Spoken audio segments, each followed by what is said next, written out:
The chair lays before the House. Oh. Get some order first.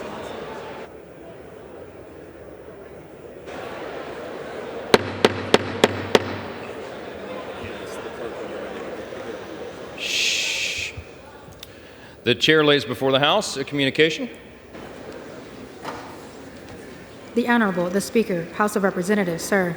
I have the honor to transmit herewith a copy of a letter received from Ms. Kristen Zabrowski-Savitsky and Mr. Raymond J. Rowley III, Co-Executive Directors, New York State Board of Elections, indicating that, according to the unofficial results for the special election held on April 30th, 2024, the Honorable Timothy M. Kennedy was elected for Representative to Congress for the 26th Congressional District of New York.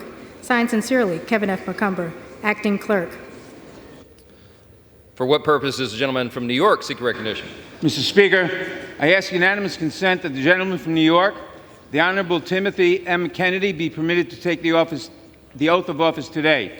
His certificate of election has not arrived, but there is no contest and no question has been raised with regard to his election. Without objection, will Representative-elect Kennedy and members of the New York delegation present themselves in the well? All members will rise, and the representative-elect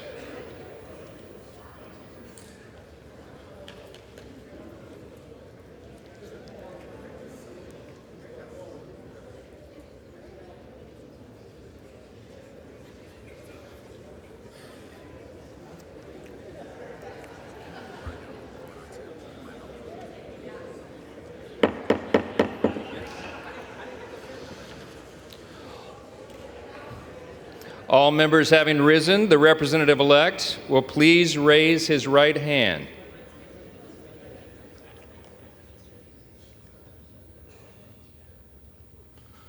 Do you solemnly swear or affirm that you will support and defend the Constitution of the United States against all enemies, foreign and domestic, that you will bear true faith and allegiance to the same, that you take this obligation freely without any mental reservation or purpose of evasion, and that you will well and faithfully discharge the duties of the office on which you are about to enter, so help you God? I do. Congratulations, you're now a member of the 118th Congress.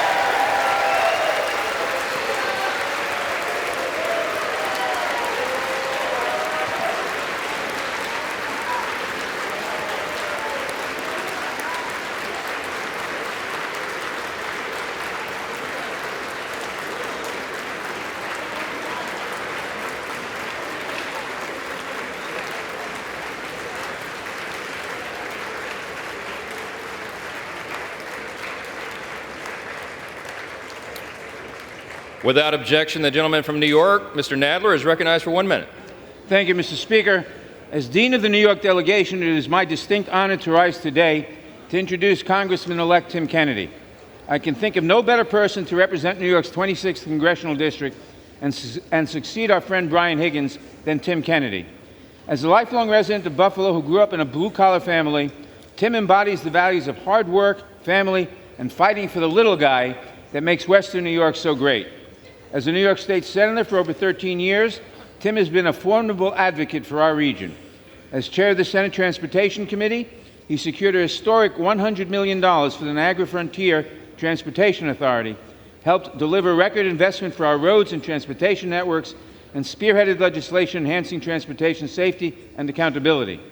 Beyond transportation, Tim has been a longtime champion for Western New York's workforce and economic development, which is evident through his support for the Northland Workforce Center and the revitalization of Buffalo's iconic Central Terminal. As he steps into his new role, I speak on behalf of the entire New York congressional delegation. We are confident that Tim Kennedy will continue to fight tirelessly for the prosperity and safety of our community. And now, I yield to our newest member, Mr. Kennedy.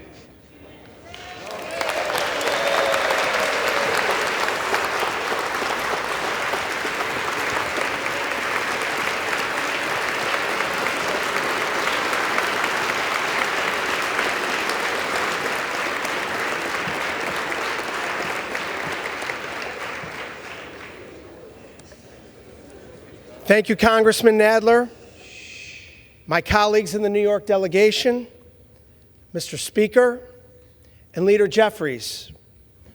I stand before you humbled by the opportunity God has given us to be together in this moment.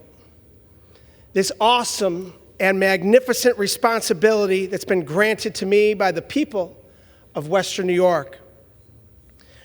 I'm grateful to those that have entrusted me with their vote and their confidence to represent our beloved Buffalo-Niagara region in the United States Congress.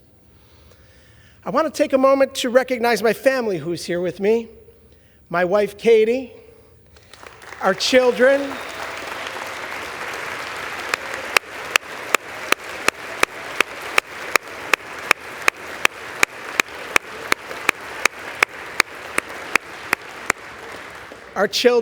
Connor, Aaron, and Patrick. I also want to recognize my parents, Martin and Mary Kennedy.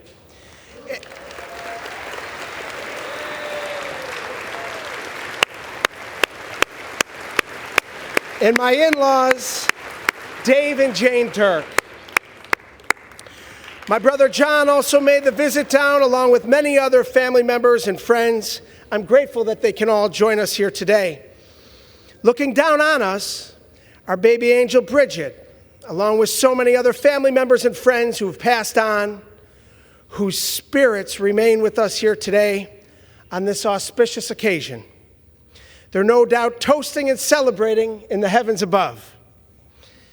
Calling Buffalo, New York, and America home were the O'Briens and O'Donohues, Wilsons and Flynns, Dobmeyers and Stearns, McCarthys and Duffys, mixed all together, and the result is a Kennedy.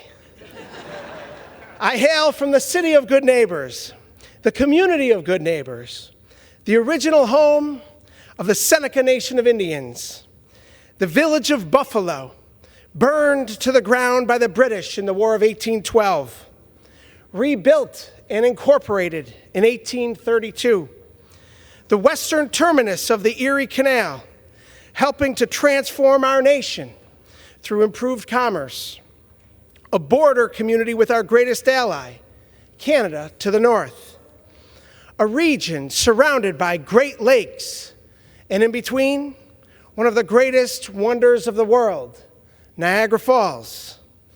The grandeur of the falls is only surpassed by the people who have defined the region around us.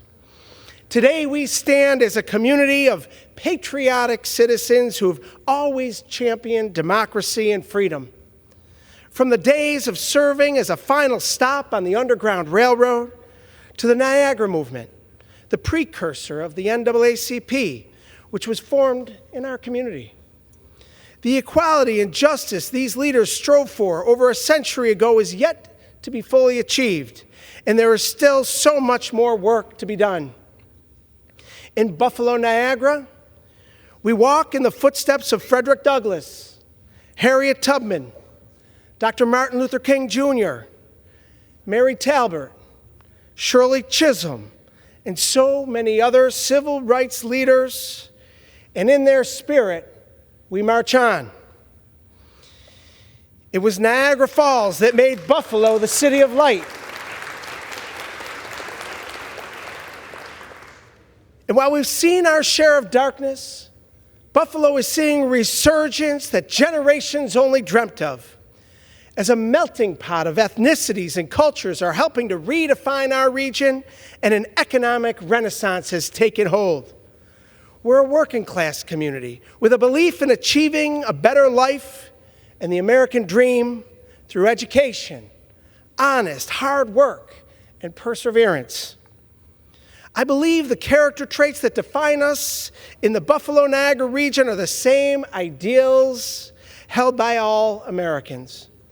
I believe the hope we hold as a Western New York community in achieving our greatest potential is shared equally by all communities across our country. I look forward to working with you to change our country for the better. I'm hopeful that we in this chamber can demonstrate leadership on a world stage that our fellow Americans can be proud of. And I wish to thank, once again, the people of Western New York for having faith in me to lead our community and our country in the United States Congress. God bless us all. God bless America. I yield back.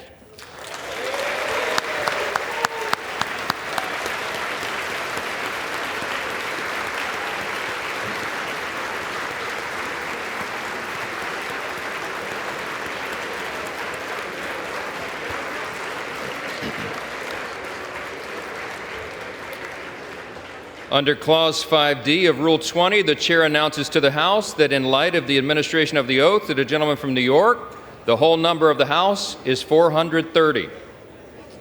Pursuant to Clause 8 of Rule 20, the unfinished business is the vote on the motion of the gentleman from Kansas, Mr. LaTurner, to suspend the rules and pass H.R. 7525, on which the yeas and nays are ordered. The clerk will report the title of the bill.